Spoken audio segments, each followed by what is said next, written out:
good afternoon or good morning to everyone joining us, depending on where in the world you are. My name is Susan Bratsky, and I am a senior policy analyst with MPI's international program. I am very happy to welcome you to our conversation today on strengthening refugee engagement in community sponsorship programs. First, I have a few housekeeping notes. If you have any technical problems, please email events@migrationpolicy.org. We will also have a question and answer session at the end of the call. There will not be a voice Q&A, so please be sure to type any questions into the Q&A box, or you can email them to events@migrationpolicy.org. I want to note before we jump in that this webinar is part of an initiative being led by the Irish Refugee Protection Program, IRPP, and supported by the Belgian reception agency Fedicil and the Migration Policy Institute, MPI Europe. The 3-year project is co-financed by the European Commission under the Asylum, Migration and Integration Fund. Please be sure to check MPI's website for upcoming work related to the initiative, which is called Building Capacity for Private Sponsorship in the European Union, or CAPS-EU. We are speaking today about the role of refugees in community sponsorship. In Europe and elsewhere, community sponsorship programs have emerged over the last several years as a way to try and capitalize on, as a way to try and capitalize on some of the interest and resources that local communities can bring to support refugee resettlement. These programs promise to bring the value of individuals' networks, time, and interest to refugee resettlement, and hopefully to provide more and better support to refugees during their first few months in a country. But there's one group that is often overlooked when we talk about sponsors and community sponsorship, and that's the role of people who themselves have lived experience as refugees and lived experience of displacement. So today, we're going to look more closely at what role refugees themselves can play in community sponsorship programs, why it makes sense to engage refugees in sponsorship, and how their role can be strengthened. We have an excellent panel lined up to take on this topic today. And first, I am delighted to hand the floor over to Anna Koulibaly, who is a project officer at the International Migration Commission Europe, where she works on refugee sponsorship and leads ICMC's work on refugee participation. Anna, could you tell us what the state of play is with regard to refugee participation in sponsorship programs in Europe at the moment? How have former refugees been involved in community sponsorship to date? Thank you, Susan. Hi, good morning or good afternoon to everyone.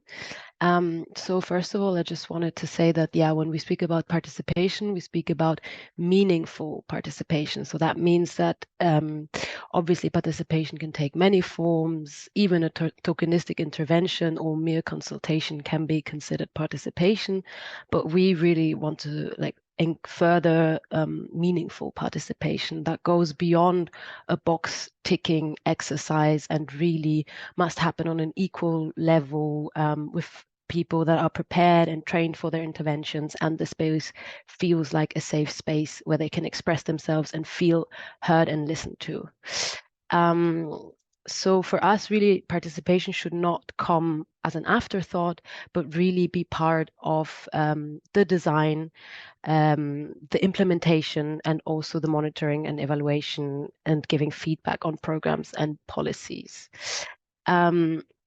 So I think, we all sort of know and agree that it's really important to include persons with lived experience for creating evidence-based programs and policies. So it really just makes sense to include them, but it's also, I think, important that we acknowledge that each of them have a specific set of skills and networks that they bring with them that also need to be leveraged. And I think a lot of the times you'll find that newcomers and persons with lived experience are part of diaspora networks or refugee-led initiatives, or even are engaged in volunteering work. And so this also needs to be leveraged, as well as their experience of fleeing and integrating into a new country. So what we've found is that refugee participation takes a lot of time to build the trust. It also takes a lot of resources, financially, and also like dedicated staff time to really systematically engage refugees at every step of sponsorship programs. I think that collectively we've made progress and moved beyond tokenistic and mere consultative approach, but I think we still have like quite a long road ahead of us, where also refugees should be part of building participatory approaches, that they're part of this as well. And maybe I can give you some examples from our own network and also from our partner countries, in what type of participatory approaches they are using. So in Belgium's community sponsorship program, Caritas International actually employs intercultural mediators, which are persons with lived experience. And they are not only instrumental when it comes to language interpretation when first the sponsors and the newcomers meet, but also they're sort of the bridge between the volunteers and the refugees when they first arrive. And then they also run a peer-to-peer project where refugees can receive reliable information about culturally sensitive issues from peers, and where they also meet other refugee families. In France, there's a similar peer-to-peer support project where in the first months of the arrival of the refugee family, a webinar is organized with previously sponsored refugees to sort of discuss initial challenges and cultural sensitive issues. Yes, and then in Ireland also, there are refugee community organizations which are run for and by refugees that support sponsored refugees to become more included into their local areas. And also in Ireland, sponsored refugees are training volunteers, like are delivering a part of the training for volunteers. Who will then receive newcomers. We've seen that in the UK, a lot of sponsored refugees are now also being part of volunteering groups, which is also a nice form of participation. And then sort of in our organization, which is a transnational network, we've established the Refugee Sponsorship Mobilization Platform, which is a platform where we gather all stakeholders to then discuss challenges and issues on community sponsorship. And there we really make sure that persons with lived experience and sponsored refugees, notably, are really a part on an equal level with all these other stakeholders.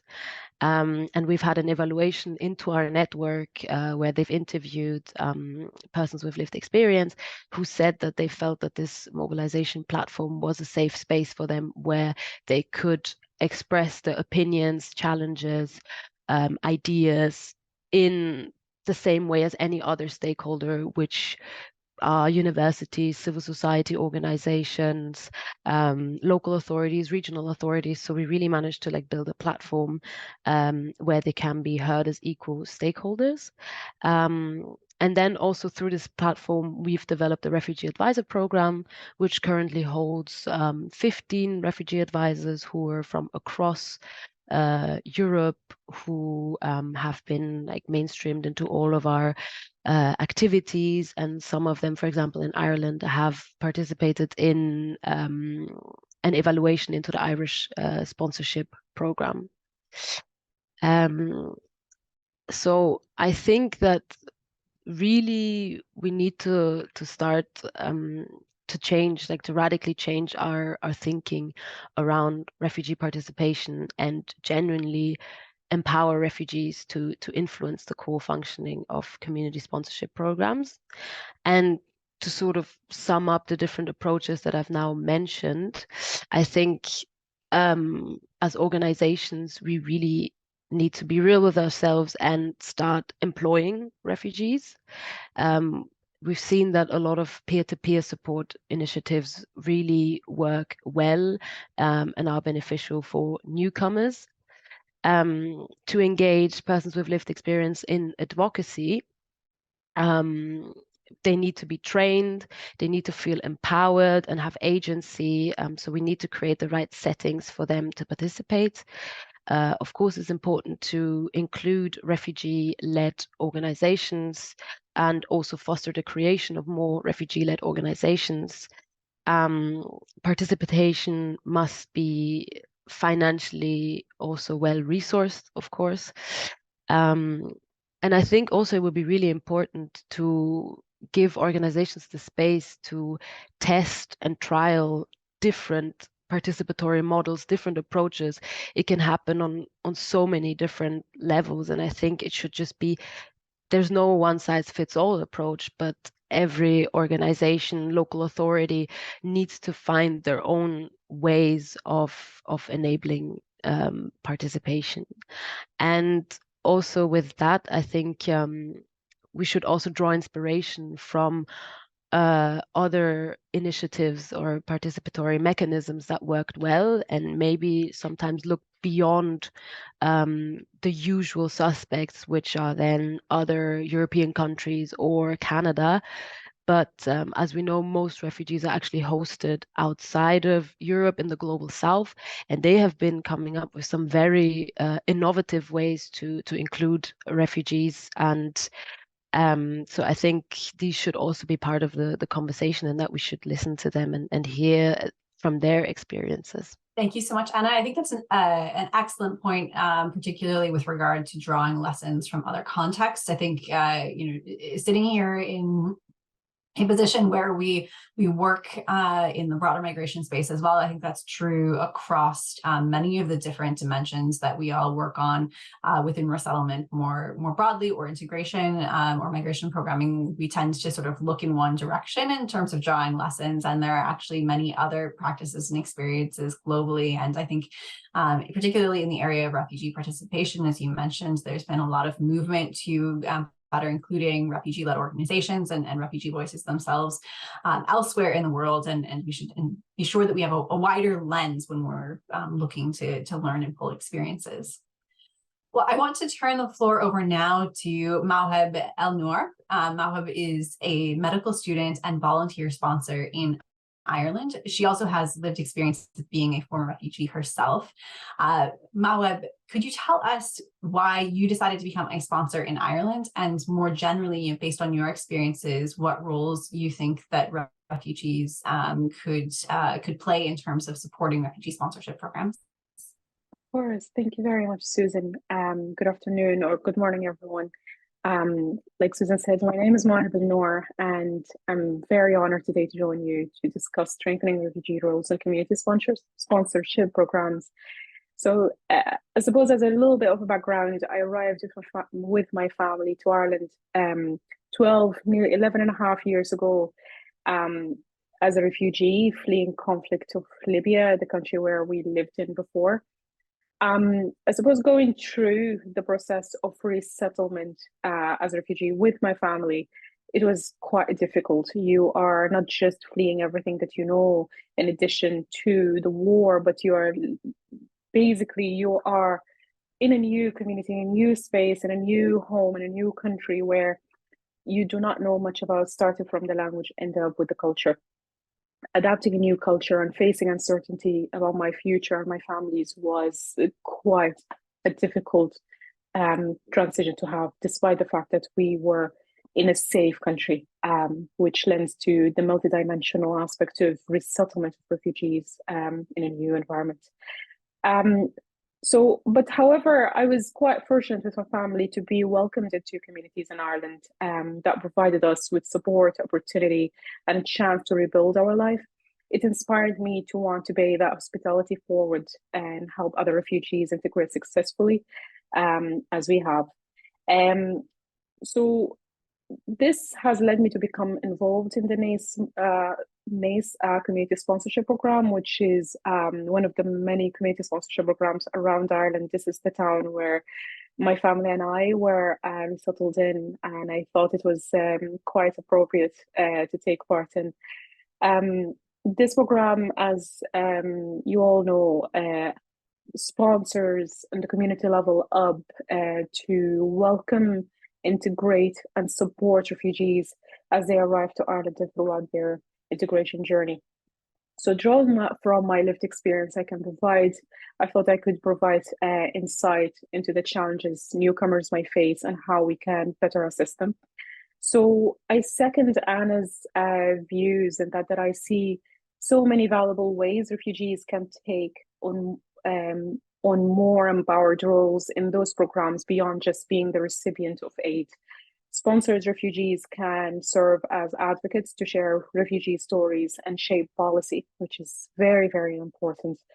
They can help design and even co-lead pre-arrival and training programs to educate sponsors and cross-culture communication. As mentors, the refugee themselves can provide a vital peer support for new arrivals, navigating all aspects of integration. And by participating in the program coordination, they can ensure that services provided are culturally appropriate and informed by refugee perspective. Refugee involvement lends those efforts incredibly in an incredible, important way. Because I generally, if you ask yourself, like, who better to understand refugee needs and experiences other than the refugees themselves? By taking leadership as partners, advisors, and spokespeople, we can, or the refugee themselves, sorry, can amplify refugee voices and agents and lend agency in system design that will serve refugees themselves. So it will be custom built by the people who know the best about the situation. So ultimately, their contributions can lead to more representative, compassionate, and comprehensive, and definitely successful resettlement experience. I am committed to using my knowledge and skills and lived experience, I suppose, to create positive change. And I look forward to collaborating with all of you in this shared vision. But above all, I see my role as a magnifier to voices of those with current and new lived experience. Because as much as I knew about being a refugee, time lends itself. 12 years is a long time for me to be the person who sits here and designs. It's I see my role, and if you could excuse me, our all roles, it's people who would amplify the voices for these systems that will be purpose-filled to the people who would need them. So thank you very much. I welcome all the questions. Thank you so much again for inviting me here. Thank you so much, Wahed. And I think it also, again, a very important point that you mentioned at the end about ensuring a variety and diversity of voices and experiences are involved in continuing to sort of widen the pool of people who have the ability to influence and feed into programs. So I want to turn now to Miron Avidan, who is the integration coordinator for HIAS, where she manages the community integration program for Ukrainian refugees in Europe. Miron, how has HIAS been involved in including Ukrainian refugees in the programs that you operate? And what have you learned from that experience with regard to the roles that refugees can take on within programs and how that can be facilitated? Thank you, Susan. I think first, before I get to your question, I'll give just a brief overview of the program so that it's in context for everyone. So the Welcome Circle program was for Ukrainians was adapted from the HIAS Welcome Circle program in the US that was launched to welcome in Afghani refugees in the summer of 2021. The idea of the program, sort of similarly to community sponsorship, is that it facilitates small groups of private individuals to come together to host newly arrived refugees in the context of Ukraine and in Europe. This is all being facilitated through local Jewish communities, where sort of there's the stronger community support behind these welcome initiatives. The program was established because of the level of outpouring of support from these communities And the model was developed to try and meet the interest that was coming from these communities. The hope is, as with community sponsorship, that newcomers will be self-sufficient after sort of a designated period. This program I initially was a 6-month period, but it's now been extended to reflect the reality on the ground, the high number of cases that all of the communities are working with, and also the structural challenges across Europe at the moment and across the world in terms of sort of housing and job opportunities. It also differs from traditional community sponsorship because of the guidelines under the Temporary Protection Directive, which has meant that refugees coming from Ukraine haven't needed to go through the asylum process or the resettlement process that is traditional in sponsorship programs. And also because of the rapid arrival of those from Ukraine and the continuous arrival, a level of flexibility has been needed in the program to allow for the large number of families that each community is supporting. So to put it into context, in Europe at the moment, we're working with 16 welcome circles in 12 countries and are supporting the integration of approximately 800 Ukrainian refugees or 280 families with the support of over 170 volunteers.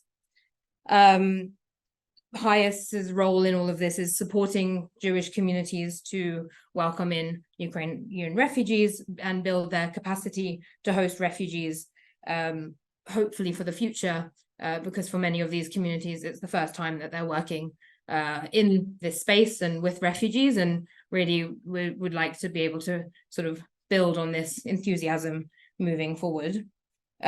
Each community has an integration officer who sort of oversees the work of the volunteers, and sort of it's their role to recruit additional members and identify local partners for the circle to connect with.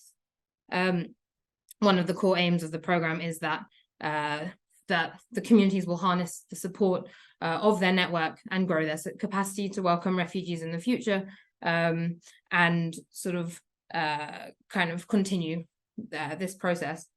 Now to go to your questions, the engagement of refugees in the hosting programs, I think because of the ongoing cycle that we're seeing with these circles, it means that the beneficiaries who were supported back at the beginning of the full-scale Russian invasion in Ukraine in sort of February, March 2022, they are now integrated into these communities and are actually signing up to be Welcome Circle volunteers and are looking to support those who are arriving now. And it's sort of created this mentorship effect where those who arrived first feel like they can give back to the community and support those new arrivals and share their experiences. And some volunteers, beneficiaries who are volunteering from the beginning in areas of translation, sort of were filling the gaps that the circles were lacking because there was sort of a lack of Ukrainian being spoken within those receiving countries. And yeah, we have Ukrainian beneficiaries who have sort of been engaged in this function right from the start. We weren't necessarily planning for this. The process happened fairly organically, but the feedback from the circles is that the coordinators and from the coordinators is that those who arrived at the beginning are now integrated and wanting to stay involved and wanting to give back to these communities that have welcomed them. Another factor and sort of reason for this participation is the large number of Ukrainian diaspora in many countries around Europe who are very quick to respond and look to support the newly arrived refugees. For example, some Ukrainians came in 2013, and also the majority came at the fall of the Soviet Union in the 90s. And this sort of has meant that there's been a huge interest to host refugees because of this sort of shared language and shared experience of migration from within the communities. It's particularly prominent in countries like Germany, and one of our circles in Germany, in Unna, they had the majority of their sort of regular community members were refugees themselves in the 90s, and have now permanently settled in Germany, and sort of took it upon themselves to sort of establish a circle informally to welcome in new refugees. Of our current welcome circles, 78% have like volunteers and members who are Ukrainian refugees themselves, which is, I think, a very high number.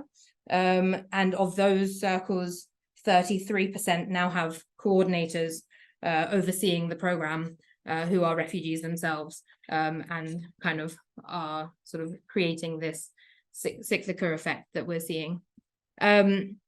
I think one of the core benefits of this is that the experiences and the challenges of integration, like the people who are working on it are the ones who are best placed to support those who are newly arriving, because they have gone through it themselves and can sort of they understand the process that those going through it now are going through. There are also a number of challenges, at least at the beginning, that we identified, mainly sort of language barriers for the coordinators to recruit new volunteers into the program.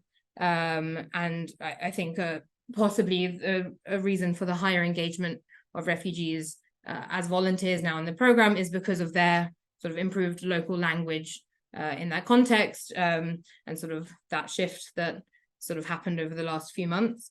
Also, as the circles are all administered through Jewish communities, at the start in February 2022, the number of refugees in these communities was relatively low, except for in Germany. And so the network for volunteer recruitment did not necessarily identify people with a refugee background. And that is also a shift that we're now seeing. Also, to speak from the perspective from our colleagues in the US who have been running the Welcome Circles for longer, and are also now partners of the US Resettlement Department, the communities who arrived in the US as refugees are like very keen to volunteer to support new refugees coming from the same country. This is particularly the case for those arriving from Sudan and Eritrea. And now what they're seeing in the Welcome Corps program is that those who've been resettled are keen to sponsor new refugees through the blind matching process, and there's less of a sort of need to support those with the same from the same country background, and they were just sort of wanting to give back in general, rather than specifically to those arriving from the same communities, which is, I think, a nice positive trend that we're seeing. From like for the next steps for us and sort of how our program is developing, we are trying to launch pilot initiatives to sort of to introduce target integration programs that try and mitigate some of these structural challenges that the Welcome Circles are identifying, so housing and job availability. These pilot programs, sort of an aspect of the Welcome Circles, are guided by the experiences of the communities and also of the refugees themselves, to say what their needs are and where they feel the main gaps lie with the program as it is. A key example is sort of language acquisition, which remains sort of one of the main challenges for finding higher paid employment. And in Belgium, the incoming Welcome Circle coordinator is a Ukrainian refugee who arrived in Belgium in March 2022. And she, over the last month, as she's been starting in her role, has met with all of the families that the Circle is still working with to identify their needs and introduce sort of this embedded language program within the community to bridge the gap between the community members who are socially isolated themselves, either because they're elderly or have another vulnerability, and also the refugee families who sort of just need someone to have sort of conversational classes with, and sort of develop those skills. Yeah, I think as a next step for us, we're seeing this trend sort of continue, and we sort of are really trying to encourage circles to utilize the expertise and the skills of those who are sort of integrated into the community and better established. And sort of really, I think this trend of refugee participation in the circles will continue as long as we're supporting communities in this work. Thanks so much, Marion. We are going to open the floor now to question and answer. And I invite everyone to please type any questions into the Q&A or chat box, or to email events@migrationpolicy.org. Alternatively, you can tweet, or whatever the word is for tweeting now that the name of Twitter has changed. Tweet your questions at Migration Policy or the hashtag MPI discuss. So we already have a number of questions that have come in, and I want to start off with a question we've got from a couple of different people with regard to the role of resources. So I think Anna and Marona had both touched on this in their comments. Anna, you mentioned that it takes quite a lot of resources to support the involvement of refugees in different ways, and Maron, you also mentioned sort of the role of reaching out and capacity building among different refugee groups, particularly with regard to the role of eventually getting language support and these sorts of things. There are sort of two dimensions to this. One is the organizational piece and how you actually build capacity and identify people and bring them in, and how that can be supported. And then the other question we've gotten is with regard to the role of compensation. And to what extent refugees should be compensated for their time in taking on some of these roles, how organizations actually broach that, how do you actually broach that topic with someone? So I wanted to turn this back to you. First, on the first hand, what kinds of resources are actually needed to support refugee engagement, and whose responsibility should that be? Should that be the responsibility of governments that are sponsoring these programs, organizations themselves, private funders? And then secondly, what's the role of compensation for refugees themselves for their time? Should they be compensated? How, and how do you, as an organization considering this, how do you actually approach that topic? So Anna, I might come to you first, and then Maron and Mohab, as you'd like to jump in. Yeah, so definitely. I think if we'd want meaningful participation, then you'd have to give dedicated time and resources, as I said, which means also building the trust with the refugees, making sure also that they know that they will get something out of this, really explaining from the outset, because sometimes when you engage them in advocacy, it's always not clear that there will be a specific outcome, especially we're part of a transnational network. Policy changes happen slowly, so it's really important to also take time to really explain what the steps are, what can be done, really set the frame well. And then, yes, as I said, like training can go from public speaking to just in general, like learning about the landscape and everything. So yeah, I think also having a dedicated person in the organization, like best case scenario, that would be a person with lived experience, a refugee. But yeah, setting up all of these mechanisms, because ad hoc participation is not really what we're looking for. We're really trying to find a system where it's institutionalized, it's happening systematically, that they really are part of the projects and the process. In terms of remuneration, I know that there are some organizations who prefer not to remunerate, but we do. So for us, it's first of all, it's really important that they know that a person that participates voluntary knows that they will get something out of it, at least personally, which is why we like to offer training as well.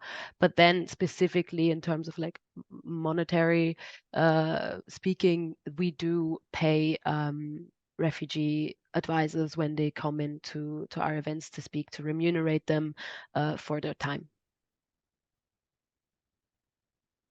Thank you so much, Anna. And Maron, I'll maybe turn to you next on this. Yeah, so I'll follow on from Anna talking about the remuneration, and then also talk about sort of the context within the communities that we work. So I think it's depending on sort of the role that sort of the refugee participation is happening in. I know that some of the circles at the beginning, when they were getting Ukrainians to come in as sort of translators, were paying sort of those refugees for their work and for the time, and also there's been sort of cases of them sort of being employed through the Jewish communities in some capacity, in sort of like with a normal employment contract, and so it's sort of finding opportunities there. Now I think our program sort of relies on these Jewish communities and the sort of the infrastructure that they have in place to support beneficiaries as they arrive in. And so our role is sort of having check-ins with the Welcome Circle coordinators, and sort of they then feed back to volunteers sort of the experiences that they are learning about.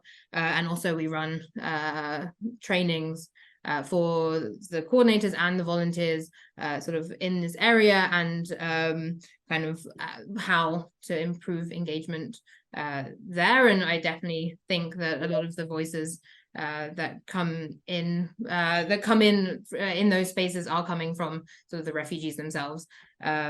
So yeah, I think it's sort of the other element is also this circular relationship of new arrivals coming in, and sort of the incentive of those who are integrated to support newly arrivals is sort of their own sort of wanting to give back to those who are coming in.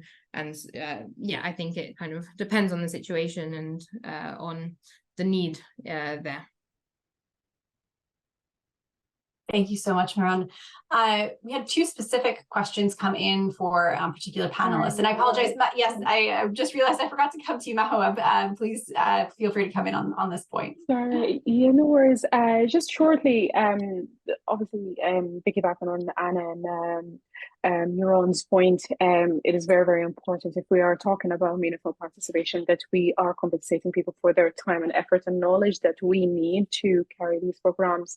But I suppose, going back to your question, I think it is also important to engage the governmental level as well, because just to maintain that social and legal protection for the status of the people here, when we talk about whether their involvement and then like going into when money is involved, basically like in the future, we want to make sure that their legal status or their benefits or their ability to access social welfare is not damaged. And totally, since the last time we were in Brussels and we talked about meaningful participation and then reimbursing people for their time, and totally I was talking to some people about this point, and some points raised, for example, like there was this family who were saying, like, if we would, for example, be accepting money for our time, we were worried that, for example, when we apply for medical cards, which is like just like a medical insurance here, would that affect it? Because like everything here is means tested. So the same thing, for example, when their children apply for university, and just everything is means tested. And if this participation is not the long-term job in which that will be accountable for their livelihood and the communities that they're living in, is our participation we're doing it in a way in which the government involved and guaranteeing the protection of the services that they can apply to. I think that's a very, very important point to just discuss it and make sure the benefit does not is not like preceded later on by harm, basically. So this is the short point just to add. A very important point. Thank you, Mahawab. So we have had a couple of specific questions come in for particular panelists, and I just wanted to send those over to you very quickly for quick answers. Meron, there was a question for you with regard to where welcome circles are located, if it's possible to know specifically, you know, in what cities and how people can actually get involved. And then Anna, there was a question for you with regard to your comments about how it's valuable to learn lessons from the involvement of refugees as well in the Global South, and wondering if there's a good place to go to look for resources on those points. So Miron, I'll maybe turn to you first. Yeah, so I'm just getting the list up so that I don't miss any. So we are currently working in Ireland. Sort of they're working across the country, and I think always looking for support in some of the more rural areas. Also in Hungary, Belgium, primarily in Brussels, in the Czech Republic, in Unna and Berlin in Germany, in Łódź, Poland, and also Warsaw, and then in Barcelona and Madrid in Spain. And then circles that are sort of have stopped their first cycle, but I think are still engaged in this. If there is interest, to reach out to them in Athens in Greece, in Krakow, in Portugal, sort of also across Italy, and also in Vienna, Austria. So I can also share sort of my some information about the circles and also my email address if there is interest there, and I can sort of connect you with the relevant communities. Thank you so much. I'll hand it over to Anna with regard to the question on resources from the Global South.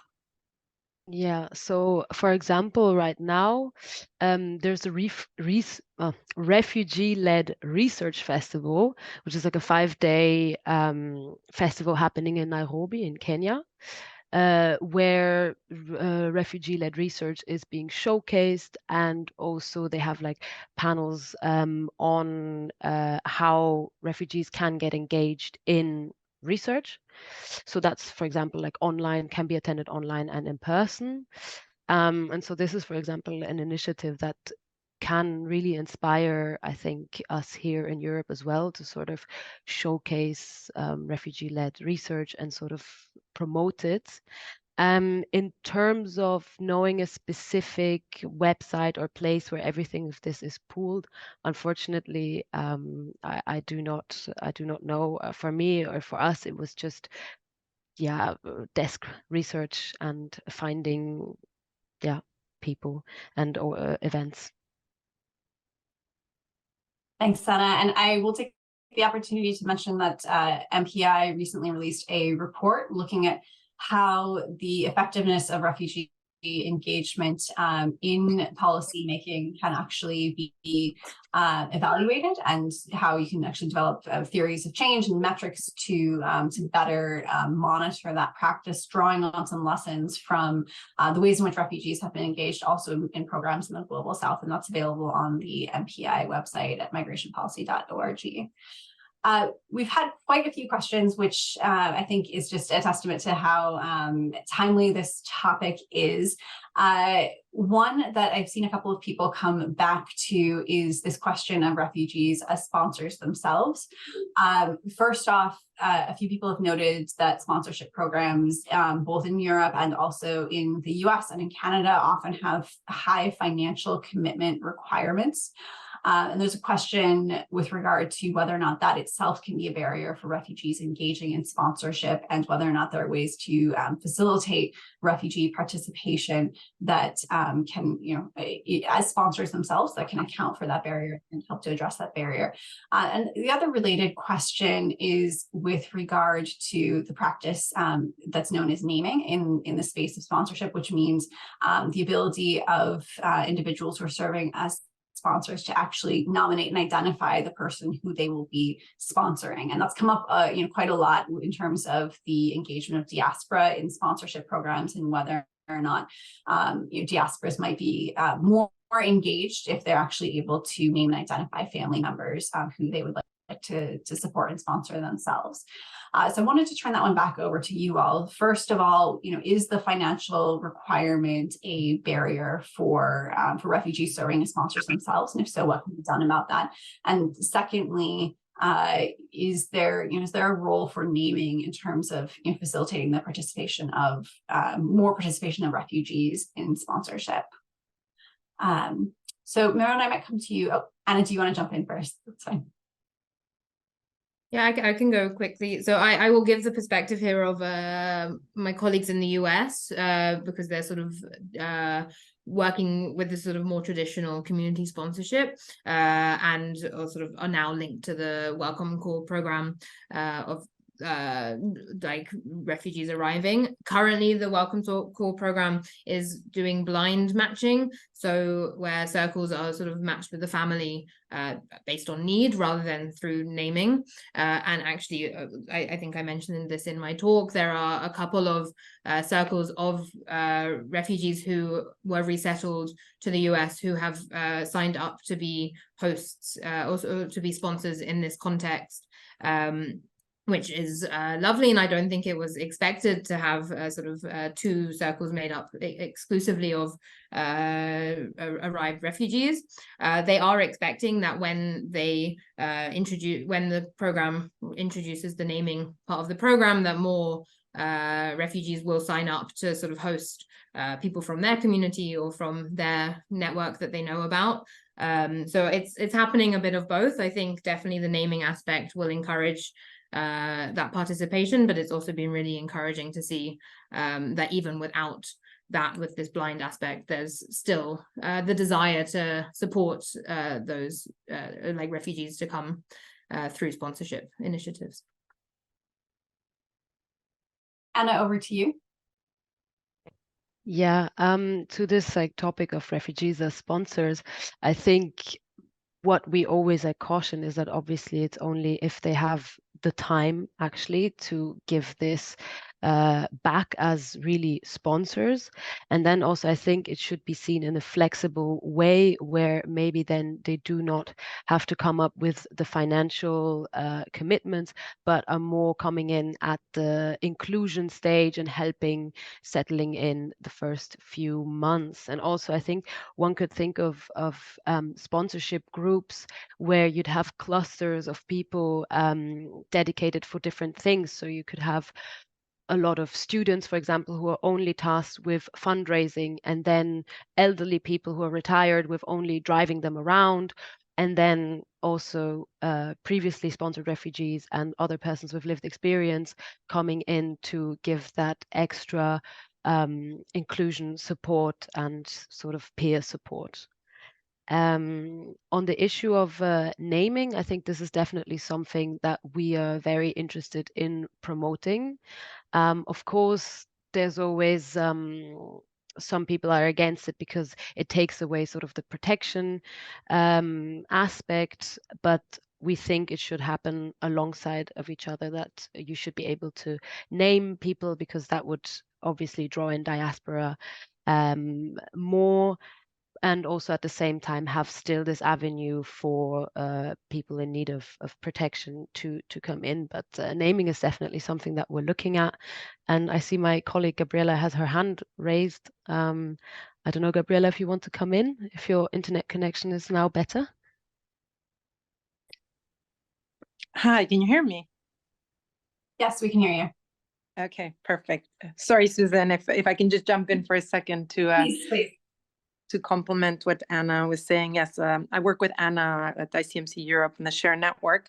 And I just wanted to come in to the question about the financial requirements and perhaps if there's a possibility of more diaspora or refugee communities forming sponsor groups if the financial requirements or the other administrative burdens were lessened. And I completely think so. We've seen this in many cases in in countries, for example, in Germany. There was, I remember, a group that we talked to. It was a group of refugees that initially they had difficulties meeting the financial requirements to form the groups and the requirements for housing. And then when the program was consolidated, there was some redesign of the program and the requirements in terms of the sponsorship duration, in terms of housing, in terms of the funding that they had to raise to be able to sponsor was lowered, and then they were able to to put in another application, and I believe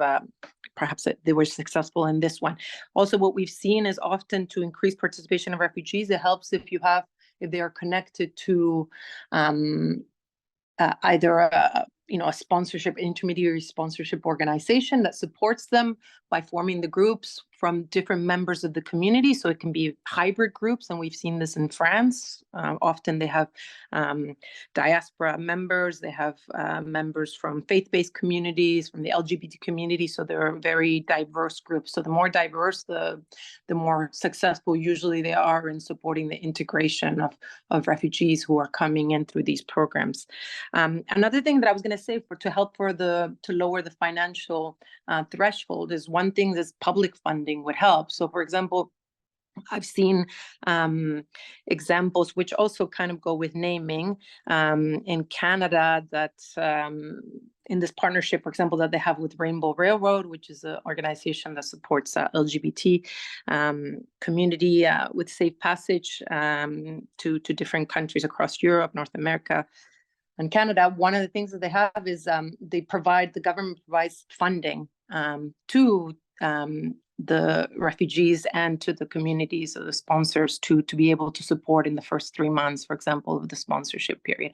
So financial support, I think, either in the form of public funds or from philanthropy organizations for these sponsorship groups would also, I think, support the inclusion of, more diverse volunteers.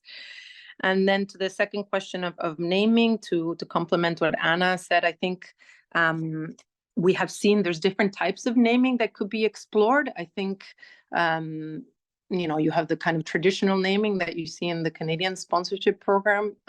But, in Europe, I think in Ireland, they're starting to experiment a little bit with naming, especially within the context of the Afghan evacuees.